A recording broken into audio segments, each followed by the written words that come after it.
I hope you're all not saying no to yes. I'm just trying to. Isn't it funny? We get the terrible word because no's sort of very negative, isn't it? And they've set this thing up so terribly. They get the yes. And then they convince a whole lot of people that don't know what's going on, and they say, it's just a tiny change. It doesn't mean anything. It's got no power. And they say, just an advisory thing. Have you looked at the wording? The word advice doesn't appear in there anymore. It's actually a representative thing. So the yes voters don't actually know what they're voting yes to. And that's the problem. Okay, that's the problem. And if you look at it from, there's two standpoints. There's the white part of me, and then there's the activist part of me, and I've been an Aboriginal activist for 30 years. So some of the things I'll tell you today will be a bit different than what you hear online. But the thing is, you've got such a good reason to say yes, because you've got this beautiful piece of paper that comes to you and they're using the heading of the amendment, not the amendment itself. The Constitution says you must supply voters with the entire amendment to make an informed decision. But they're not going to do that. They've got this pretty words there that says, do you recognise the Aboriginal and Torres Strait Islander people as the first people of this nation? Now, who'd say no to that? It's true. So they're convincing and conning people. And the con didn't start just with using the title. The con started back in March when they changed what was called the Voting Machinery Act. Now, I know you might have heard of that, but it's an electoral act. And it's a part of how you run a referendum. So they made 27 changes to that to make sure you couldn't fund the no. All right, it's nearly impossible to fund the no. So they're already on top. They've got the lovely word yes. They've got a little title on the ballot paper that sounds fantastic. But then when you read the amendment, it says it's going to create a body that's representative. Under the Constitution, representative means that body is representative of every Aboriginal group in Australia. And if you know anything about Aboriginal groups, that's not going to happen. This can't be representative. You can't select 24 of your mates, parliamentary mates that are going to do as you ask, and tell them that under the Constitution they then represent every mob in Australia, because I know lots of mobs in Australia and none of them want this.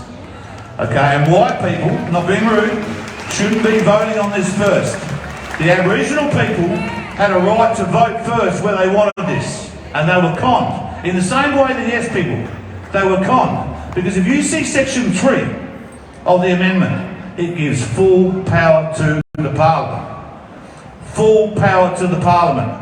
And you think that any Parliament in the future is going to come along and say, I'm going to give up my power, I'm going to have another referendum and take this away?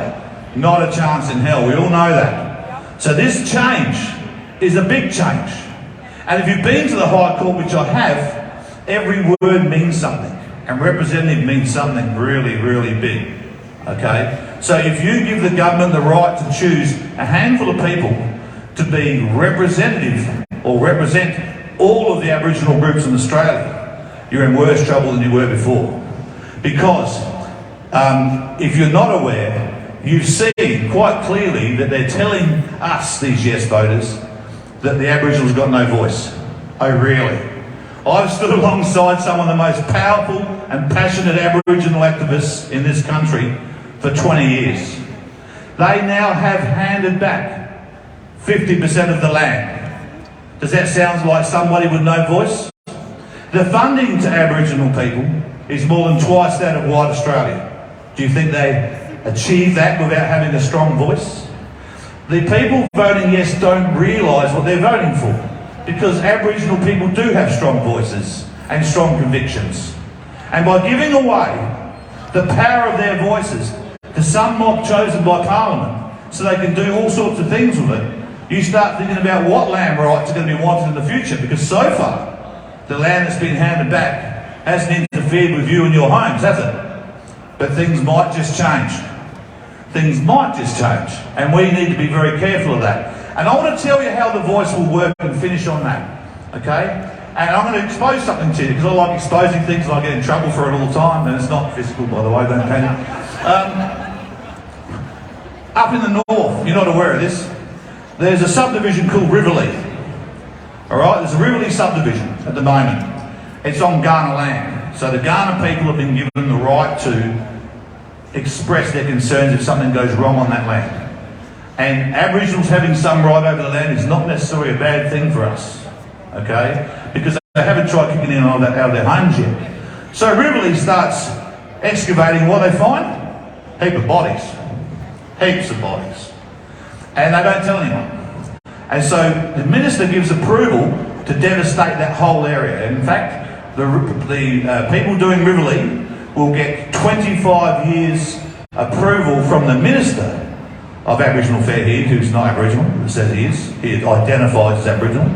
And he gets approval from a person chosen by Parliament to be the voice of the Kaurna people. You getting a picture here? Okay, so they then kept excavating and they found the biggest sacred site in Australia's history here in the north. And what are they doing? Just bulldozing it. They want to take the bones and sell them. They want to take the bones out.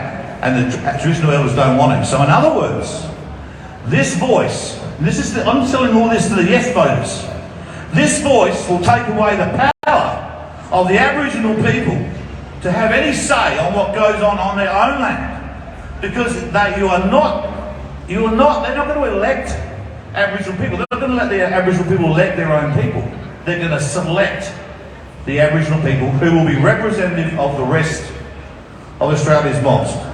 You understanding me? So even from a standpoint as an activist, it has to be a huge no. Are you behind me? A no. And there's a lot of elders behind me on this. And a lot of them are frightened to come up, and I'm not being rude. They're staunch guys, but this has created division between black and black.